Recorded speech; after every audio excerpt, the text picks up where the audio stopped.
പ്രേക്ഷക ലോകം നെഞ്ചേറ്റിയ media one 14-ാം രാവിന്റെ ഗ്രാൻഡ് ഫിനാലെ ദുബൈയിൽ പുരോഗമിക്കുന്നു. KS ചിത്ര, വേണുഗോപാൽ തുടങ്ങി പ്രമുഖരുടെ സാന്നിധ്യത്തിലാണ് പരിപാടി നടക്കുന്നത്. ദുബൈയിലെ അൽനാസർ ലഷർലാൻഡിലാണ് പരിപാടി. രാത്രി 8 മണിയോടെ ആരംഭിച്ച പരിപാടിയിൽ 5 യുവപ്രതിഭകളാണ് മത്സരരംഗത്തുള്ളത്. അസ്സലാമു അലൈക്കും വറഹ്മത്തുള്ളാഹി വബറകാതുഹു.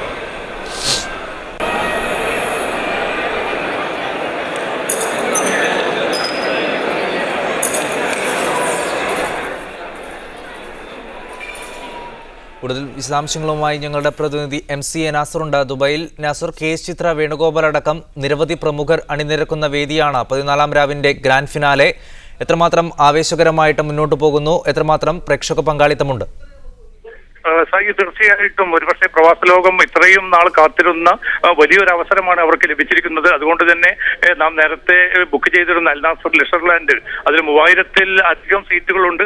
അത് 1 മണിക്കൂർ മുമ്പ് തന്നെ പൂർണ്ണമായിട്ടും ജനങ്ങൾ കൈയടക്കിയ ഒരു അവസ്ഥയിൽ ടിക്കറ്റ് വിൽപ്പന പോലും നിർത്തിവെക്കേണ്ട ഒരു സാഹചര്യമാണ് വന്നുപെട്ടിരിക്കുന്നത്. അത്രയേറെ വലിയ തോതിലുള്ള ഒരു പങ്കാളിത്തം പ്രവാസ ലോകത്ത് ഈ 14-ാം രാവിനും മീഡിയ വണ്ണിലെ ഈ ഒരു പ്രോഗ്രാമിന് ഉണ്ട് എന്നും, അത് മാത്രമല്ല ഓരോ വ്യക്തികൾക്ക് വേണ്ടിയും, പ്രത്യേകിച്ച് ഇതിൽ മത്സരത്തിൽ അല്പം മുമ്പ് 1-ാം ഘട്ടം മത്സരം പൂർത്തീകരിക്കുമ്പോൾ അതിൽ വന്നിരിക്കുന്ന കൃഷ്ണകലായാലും, സുൽഫായാലും, അസ്ഹദായാലും, അതോടൊപ്പം തന്നെ തീർത്തായാലും, ഷാബാസ് ആയാലും ഇവർക്ക് വേണ്ടി പ്ലക്കാർഡുകളും ബോർഡുകളുമായിട്ടാണ് വലിയ തോതിലുള്ള ഒരു ജനസഞ്ചയം അൽനാസർ ലഷർലാൻഡിലേക്ക് വന്നിരിക്കുന്നത്.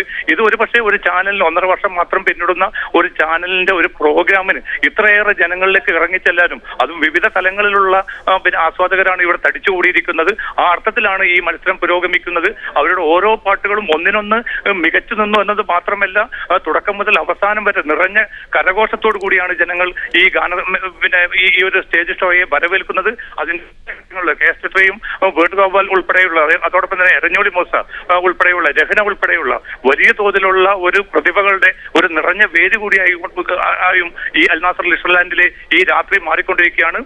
മീഡിയ വണ്ണിനെ സംബന്ധിച്ചിടത്തോളം മാർച്ചിൽ നാം ഷാർജ ക്രിക്കറ്റ് സ്റ്റേഡിയത്തിൽ നടത്തിയിരുന്ന 30,000-ഓളം പേർ അണിനിരന്ന ഒരു പ്രവാസോത്സവത്തിന് ശേഷം മാസങ്ങൾ പിന്നീട് മുമ്പാണ് ദുബൈയിൽ മറ്റൊരു വേദിക്ക് നാം തുടക്കം കുറിച്ചിരിക്കുന്നത്. നമ്മുടെ എല്ലാ കണക്കുകൂട്ടലുകളെയും തെറ്റിച്ചുകൊണ്ട് വലിയ തോതിലുള്ള ജനപങ്കാളിത്തവും, അതോടൊപ്പം തന്നെ ഏറ്റവും മഹത്തായിട്ടുള്ള ഒരു മാപ്പിളപ്പാട്ട് സദസ്സും വേദിയും നമുക്ക് വീണ്ടും പ്രവാസ ലോകത്തിന് നൽകാൻ സാധിച്ചു എന്നത് ഒരുപക്ഷെ ഈ ചാനലിനെ സംബന്ധിച്ചിടത്തോളം, അതിന്റെ പിന്നണി പോരാളികളെ സംബന്ധിച്ചിടത്തോളം ഏറ്റവും അഭിമാനകരമായിട്ടുള്ള മത്സര ഇനങ്ങൾ ഇപ്പോൾ പുരോഗമിച്ചുകൊണ്ടിരിക്കുകയാണോ?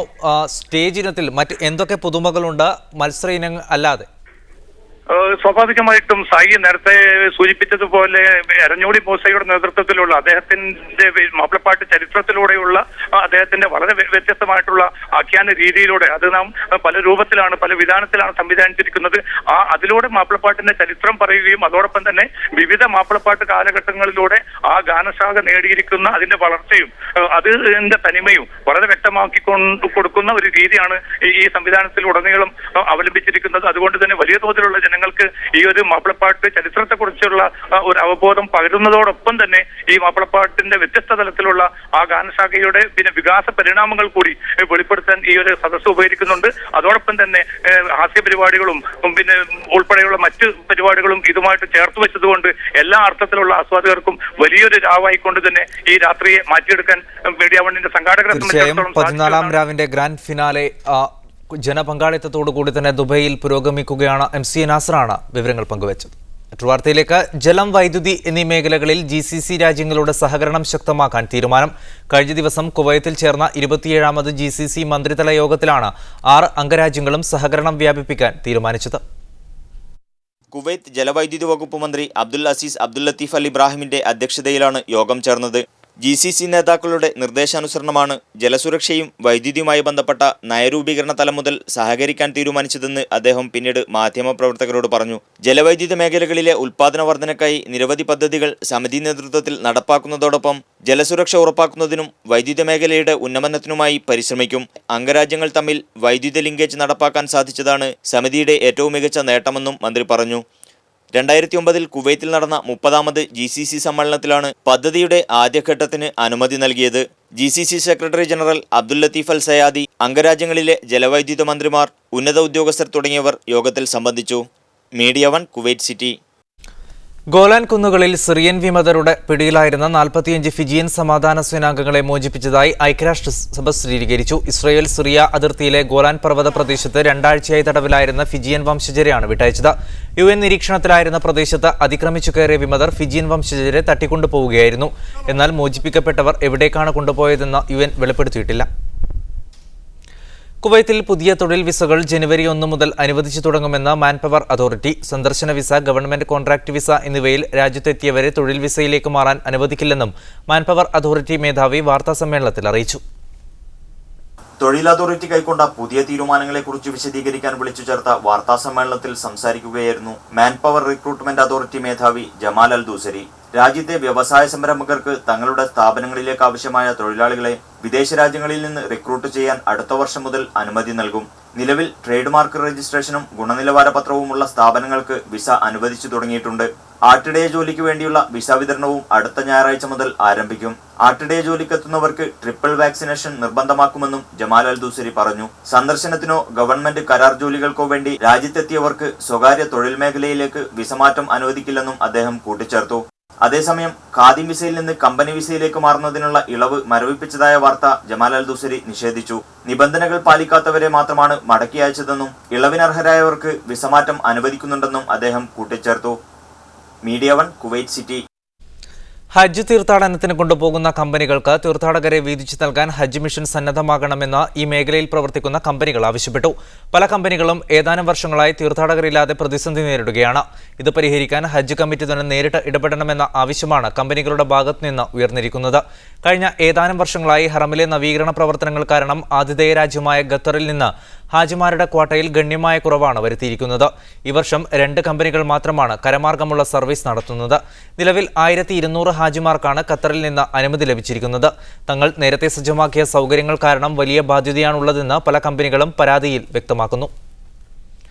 അടുക്കള മുതൽ ഹോട്ടൽ വരെ നീളുന്ന പാചകരംഗത്തെ പുത്തൻ പ്രവണതകൾ പരിചയപ്പെടുത്തിയ ഒമാൻ ഫുഡ് ആൻഡ് ഹോസ്പിറ്റാലിറ്റി പ്രദർശനം സമാപിച്ചു. വിവിധ രാജ്യങ്ങളിൽ നിന്നായി 100ഓളം സ്റ്റാളുകളാണ് പ്രദർശനത്തിൽ ഉണ്ടായിരുന്നത്. രുചിയുടെ മാറ്റുരയ്ക്കുന്ന മത്സരങ്ങളും വിവിധ രാജ്യങ്ങളിലെ ഭക്ഷ്യോൽപ്പന്ന സ്ഥാപനങ്ങളുടെ പ്രദർശനവുമാണ് ഒമാൻ ഫുഡ് ആൻഡ് ഹോസ്പിറ്റാലിറ്റി ഫെസ്റ്റിവലിനെ വേറിട്ടതാക്കിയത്. വിവാഹ കേക്കുകൾ, സ്റ്റാർട്ടർ, ഡെസേർട്ട് എന്നിവയുണ്ടാക്കിയാണ് ഒമാനിലെ സ്റ്റാർ ഷെഫുമാർ മത്സരിച്ചത്. മലയാളിയായ തോമസ് നേതൃത്വം നൽകുന്ന ഒമാൻ ഷെഫ് ഗിൽഡാണ് മത്സരമൊരുക്കിയത്. ഒമാൻ്റെ വിവിധ ഭാഗത്തു നിന്നുള്ള നമ്മുടെ കൂടുതലും എക്സ്പേർട്സ് ആണ്. ഇന്ത്യൻസ്, ശ്രീലങ്കൻസ്, പിന്നെ ലാറ്റിനിയൻസ്. മലയാളികൾ ഓൾമോസ്റ്റ് ഒരു 15 മലയാളികളുണ്ടായിരുന്നു.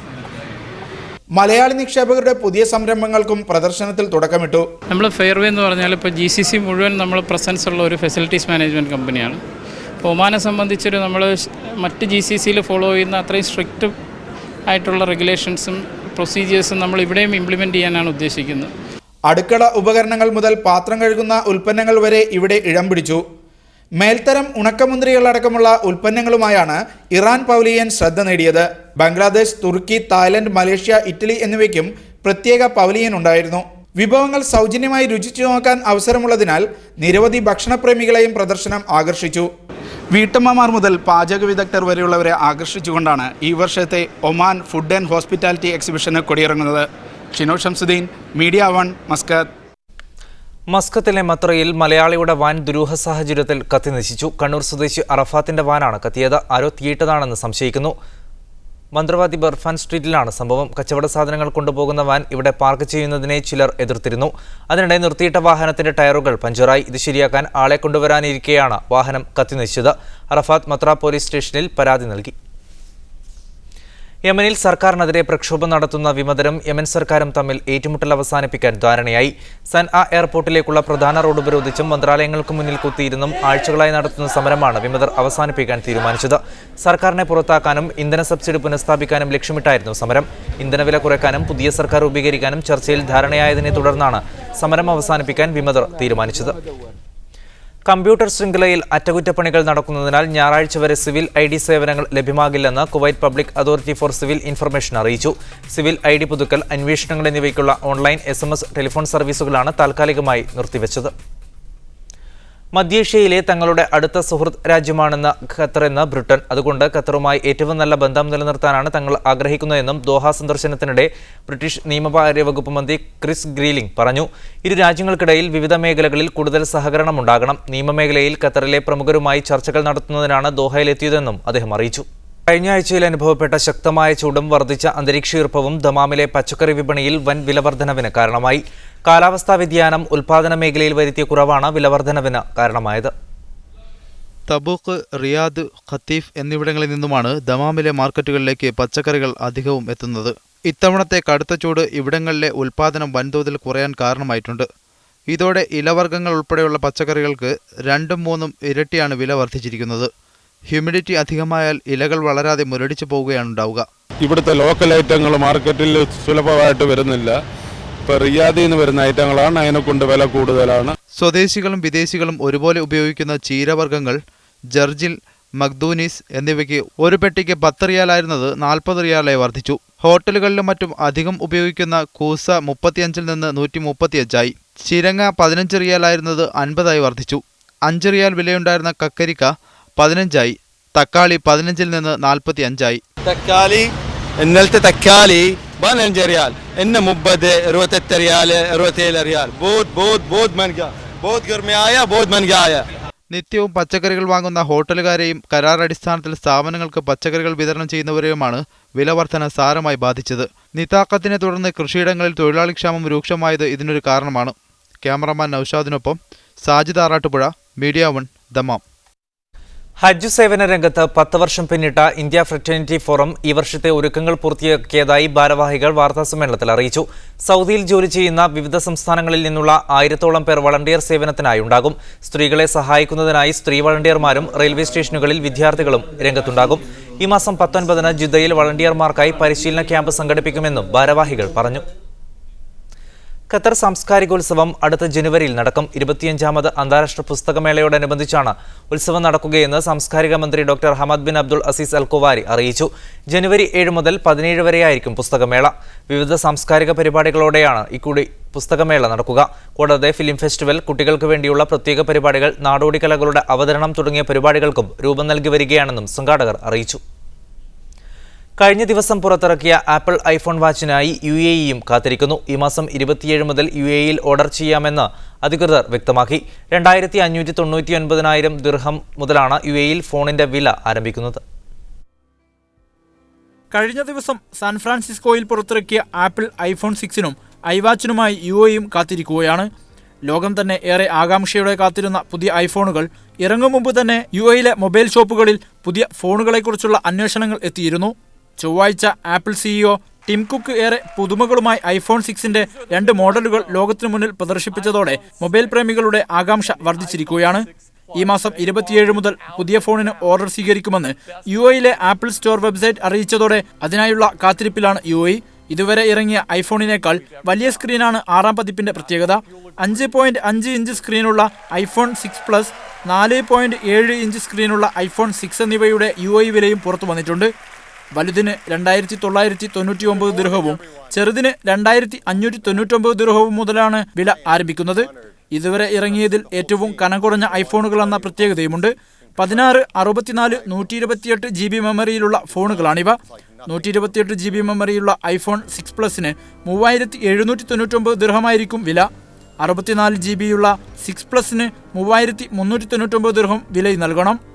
എന്നാൽ കമ്പനിയുടെ ആദ്യത്തെ സ്മാർട്ട് വാച്ചായ ആപ്പിൾ വാച്ച് അടുത്ത വർഷം ആദ്യത്തോടെയാണ് ദുബായിലെത്തുകയുള്ളൂ. ഇതിന്റെ വില 1,281 ദിർഹമായിരിക്കുമെന്നും അധികൃതർ വ്യക്തമാക്കി. Media 1, Dubai. കുവൈത്തിലെ ലുലു ഹൈപ്പർ മാർക്കറ്റിൽ ഫെസ്റ്റിവൽ ഓഫ് ചൈന വ്യാപാരമേള ആരംഭിച്ചു. അൽറായി ശാഖയിൽ ചൈനീസ് എംബസി എക്കണോമിക് കൗൺസിലർ സുലിയൻ മേള ഉദ്ഘാടനം ചെയ്തു. ചൈനീസ് നിർമ്മിത പാദരക്ഷകൾ, വസ്ത്രങ്ങൾ, ഇലക്ട്രോണിക് ഉപകരണങ്ങൾ എന്നിവയും പ്രത്യേക ചൈനീസ് ഫുഡ് കോർട്ടും മേളയുടെ ഭാഗമായി ഒരുക്കിയിട്ടുണ്ട്. ഉദ്ഘാടനത്തോടനുബന്ധിച്ച് ചൈനീസ് കലാരൂപങ്ങളും അരങ്ങേറി.